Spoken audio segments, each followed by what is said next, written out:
Hello everyone, welcome back to the channel and to another episode of What TV Shows I Saw This Month, November 2023 edition. If you guys have been watching me for a while, you know that I try to be very transparent and honest with you guys, and I can't lie to you. November 2023 was a really tough month. I just want to assure everybody that I myself am fine, but there were a lot of things that happened this month that prevented me from watching a lot of TV shows. Some personal matters regarding some of my family, as well as work just being absolutely bonkers because of the holidays. And although I had a good Thanksgiving, and I hope the rest of you who also celebrated did as well, I can't say it was very festive this year. Something just felt off about it. So I do apologize for the fact that this episode is going to be a lot shorter and a lot less descriptive than most of the other ones here on the channel, just because I don't really have a lot to say on much of the shows that I saw this month. However, the good news is that pretty much everything I watched was in some ways really solid. Like, I don't really have a lot of negatives to say either.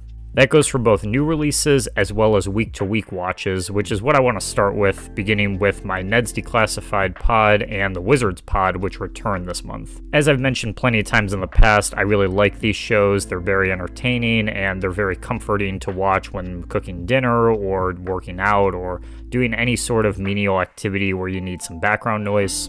And especially the Wizards pod, I really missed this one. My theory as to why this one in particular was on hiatus for so long is in regards to the actors' strike, because this is more of a traditional rewatch podcast where they actually talk about the show in question, unlike the Ned's Declassified pod where literally all they do is talk about sex now. Wait, do you remember the first XYZ What are you gonna ask on this podcast? What are you gonna ask on this public podcast, Lindsay? Do you remember that? The first what? Which one, Lindsay? The first one, Devin. First what? BJ. I actually do. You really want to talk about this on the pod? I just wanted to say that I felt like a failure from that point because he didn't finish. I know. Yep. No. You didn't. You didn't. After a moment, he just said, "Thanks, okay," and you got up and you went to the bathroom and you did your thing. No. I don't like. No. I don't like. No. I don't like. No. I don't like. I promise you, nobody, including Daniel Lee Curtis, did not ask to hear about that. Hashtag justice for Cookie. That being said, I really do enjoy the cast here. They have great chemistry as always. I love hearing stories. I love when they have guests on. These two are definitely go-tos for me, and I know for a lot of you as well, that's also the case. Keep it up, everybody. These shows are great. Another show that's been extremely consistent this month, as per usual, was Last Week Tonight with John Oliver.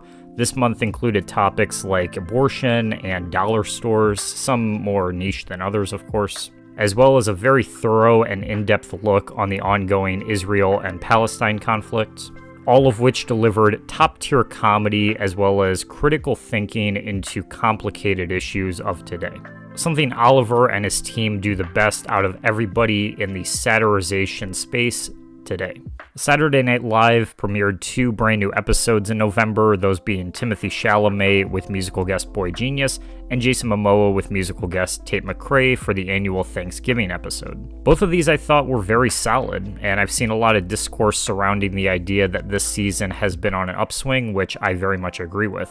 This show has really found its footing as of late, and I am very excited to see what they do next, considering that the next person up to host will be Emma Stone on December 2nd, which is fitting because The Curse was a brand new series I saw this month, featuring her as well as Nathan Fielder in the lead roles. This show is extremely weird, but in the best way possible. It's probably the best thing I've ever seen with Nathan Fielder, as he's someone who I always give a chance to, even if I don't completely connect with like so many others do. The premise surrounds Stone and Fielder play a married couple that hosts an HGTV show that focuses on renovating a low-income community. However, when filming a scene, a young lady curses the couple, and weird things start to happen around them, both in their personal lives and with their professional lives trying to develop the series. There's a lot of really interesting camera work here and movements and blocking, as well as unique techniques in terms of its cinematography and its lighting.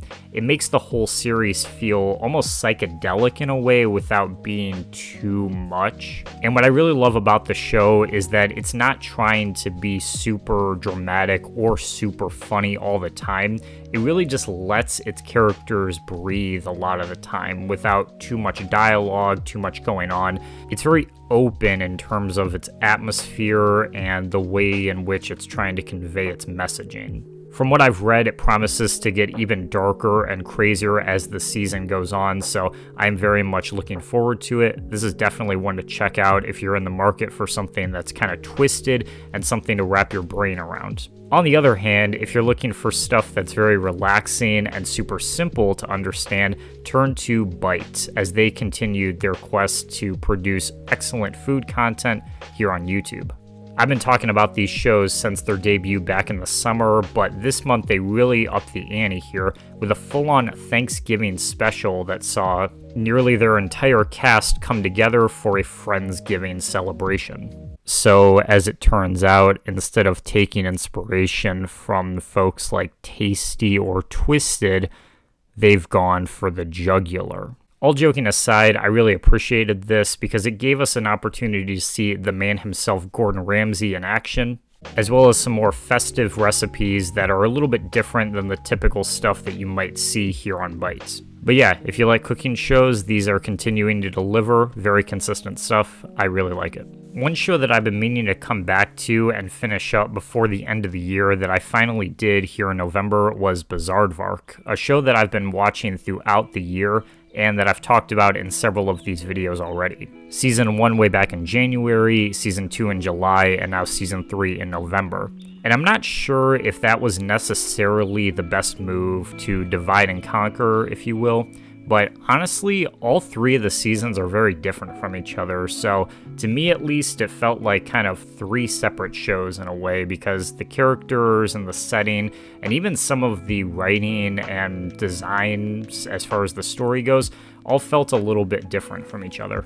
I've given my fair share of criticism and positive comments to this show, but the one thing I will say about Season 3 that may or may not be a good or a bad thing, depending on how you feel about it, is the absence of Jake Paul. In a lot of ways, the cornerstone of this show for bullshit commentary here on YouTube, Jake Paul is like the easy fodder for people to pick on this one with. But they do introduce new characters in order to fill his absence in the form of Zane and Rodney, both of which I really like. And in general, Season 3 feels a lot more complete and a better full package than the previous seasons of this series. The story arcs really get time to breathe, there is good character development throughout, nobody really gets left behind, if you will, everyone gets proper screen time, which I felt was always sort of an issue with the first couple seasons. And I also have to commend them for the series finale, which has to be the most series finale I've ever seen. I say that because this is one of those shows that I feel cannot ever come back.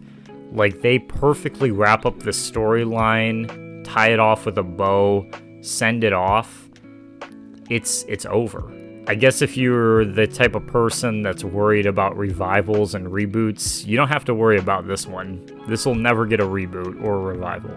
They also do a shit ton of fourth wall breaks and super meta jokes about the show here in the finale, which sometimes I feel like is pretty annoying, but other times I think is quite charming, and in this case it was the latter. You guys are best friends. You live with your other best friends at the beach, and y'all make videos all the time? That could be a TV show. Really? Yeah, and you two could be the stars. You interested? Wow, a TV show? That's huge. I can't even imagine that. I mean, who would want to watch us on TV?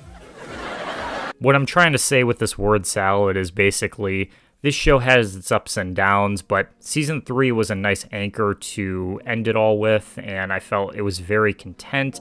I feel very satisfied with it.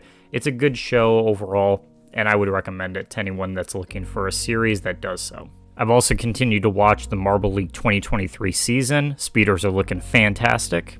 And that's everything I watched this month. Thanks for watching this video, everybody. Look forward to more TV videos coming very, very soon to the channel. If you're not already subscribed, make sure you do so because we just have one more video in the series to do. That'll be the December one. It has been a crazy freaking year. I know everybody has had their fair share of low points and high points. And again, I want to take a minute and say that I am very grateful for everyone who watches these videos. I know this year has been absolutely crazy, both on and off the screen, so I do appreciate everyone sticking around till the bitter end. I'm planning to do a big year-end rank in the final episode of this show, ranking all the new releases from top to bottom, so you definitely don't want to miss that. And I think that's where I'll end it. Thanks once again for watching, everybody. Hope you guys have a great rest of your day. Take care, and we'll see you in the next one.